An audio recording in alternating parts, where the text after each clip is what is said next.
السلام عليكم ورحمة الله تعالى وبركاته. ان شاء الله اليوم غادي نشوفو درس ديال الجرامر simple present. ندير واحد التذكير ب subject pronouns. subject pronouns كينقسمو لجوج: singular and plural. singular كينقسم لثلاثة. اوكي، the first person اللي هو I, second person you, third person he, she, it. بالنسبة للبلورال first person we, second person you, third person they. إذن كاملهم درناهم بالخضر إلا he, she, it، لأنه هما اللي غادي نركزو عليهم في هذا الدرس إن شاء الله.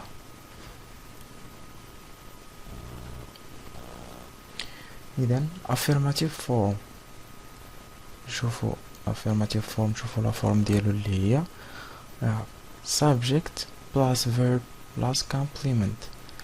For example, I speak English. So I subject, speak verb, English complement. دابا نشوفو القاعدة الأولى اللي عندنا. The third person singular he, she, it is usually formed by adding s to the root of the verb. إذن عادة كنزيدو s للverb مع هي و she و it، كنزيدو s. هذه هي القاعدة العامة. So for example, verb to walk يعني يتمشى. I walk, you walk, he, she, it walks. زادت واحد الاس في he و she و it. We walk, you walk, they walk.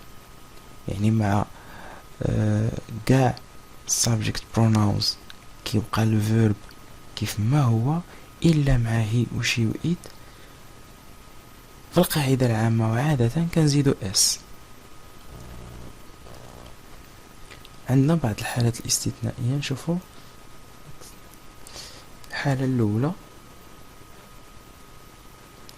exception number 1. So if the verb end in o, x, z, sh, ch, double s. So إلا كان الفيرب كيسالي بواحد من هاد الستة we add es to the third person singular he, she, it. يعني الحالة الأولى قلنا الحالة العامة كنزيدو اس، ولكن ملي كان عندنا الفيرب كينتهي بواحد من هادو x, z, sh, ch, double s كنزيد es ماشي غير s. So for example go. So go كيسالي ب o، so كنزيدو es كتولي goes. wash كيسالي ب sh كتولي washes، كنزيدو es، كنزيدوها فقط كيف قلنا مع هي و she و it. watch watches، kiss kisses. So example verb to go مع قاع subject pronouns كتبقى go إلا مع هي she it كتزادها es كيف قلنا كتولي goes. So I go, you go, he, she, it goes, we go, you go, they go.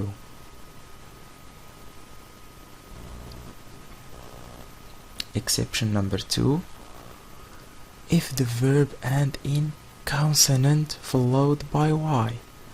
So إلا كان عندنا آخر حرف في الفيرب هو y والحرف اللي قبل منه مباشرة consonant.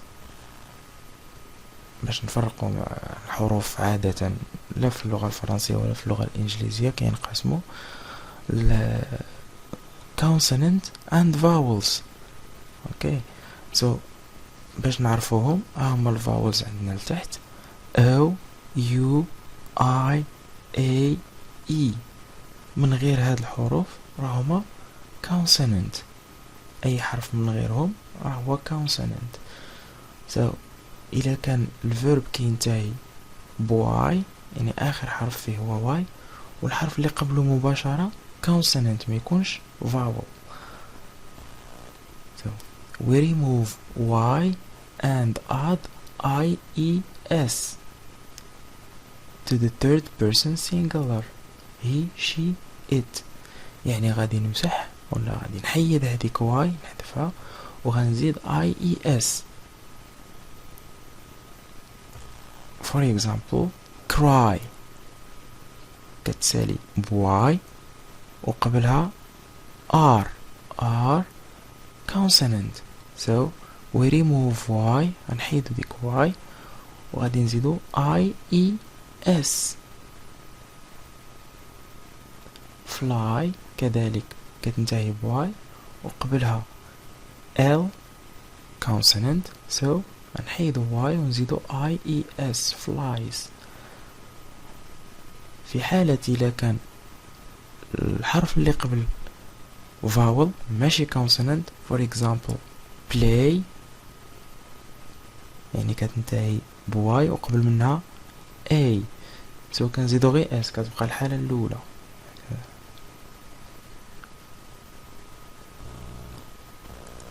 so example verb to study كينتهي بواي وقبل منه d is a consonant. so I study, you study, he, she, it studies, we study, you study, they study. So let's move to negative form. Negative form هو subject plus don't or doesn't plus verb plus complement. واخا امتى غنستعملو don't امتى غنستعملو doesn't. اوكي نبداو ب doesn't اللي هي does not كيف ما كتشوفو لتحت يعني الا قسمناها راها does not. does اللي هو الverb to do مصرف في simple present لان هداكشي علاش كنستعملو doesn't. مع he و she و it كنستعملو does not ماشي do not. علاش؟ لانه الفعل المساعد اللي هو الverb to do اللي كنزيدو في النيجاتيف فورم هو اللي كيتصرف لينا مع he ولا she ولا it وكيبقى الفاعل اللي هو الفيرب الاخر في الروت فورم ديالو. so مع هي و she و it كنستعملو doesn't. مع باقي subjects كنستعملو don't. so for example I don't speak English, he doesn't speak English, she doesn't speak English. okay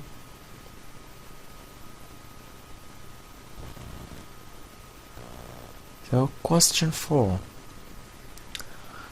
form تا هو بسيط do or does plus subject plus verb plus complement. so نفس القضية اللي شفنا في negative form. does كنستعملوها مع he she it do كنستعملوها مع باقي subject. okay so do I speak English, do you speak English, does he speak English, does she speak English. انتبهوا هنايا speak كاملهم ما تزادتش فيهم اس لانه مع هي ومع شي لانه الفعل المساعد اللي هو الفيرب تو دو. الفيرب تو دو كيسالي بأو. اشنو تزادو هنايا؟ تزادو اي اس، لان قلنا كيف قلنا قبيل الفيرب اذا كان كيسالي بأو كنزيدو اي اس. اذا الفعل المساعد هو اللي تصرف لينا، وبقى الفعل الاخر في الروت فورم ديالو، في الاصل ديالو.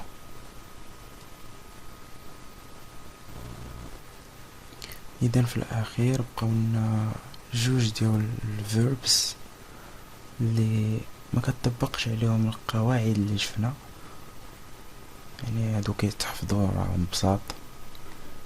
هو الفيرب to be، حنا نشوفوه. so I am، you are، he she it is. so he is, she is, it is. we are، you are، they are. and verb to have، I have، you have، he has، she has، it has، we have، you have، they have. يعني هاد لي فيرب بجوج ما كتطبقش عليهم القواعد، يعني كيتحفظوا هادو، وهما الحالات الاستثنائية الوحيدة اللي كاينة ما مطبقاش عليهم القاعدة. so uses of simple present tense. so امتى كيتستعمل هاد simple present؟ the first use so to show a habit، باش تبين واحد العادة ولا شي العادات اللي يعني اللي كنديرو يوميا ولا اسبوعيا ولا. so for example I drink coffee every morning، يعني كل يوم يعني كنشرب القهوة، يعني every morning. so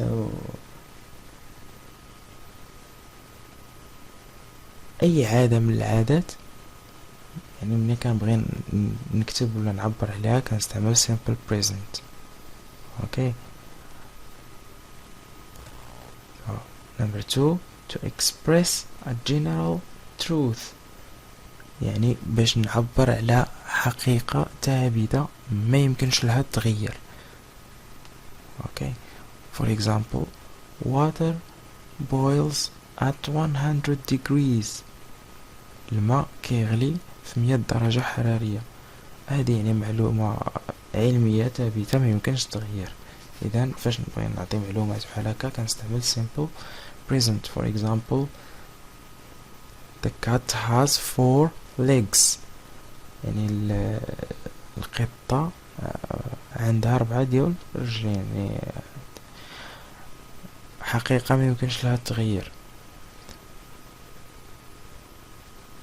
so الدرس ديال اليوم اذا انتهى هادشي اللي كاين فيه.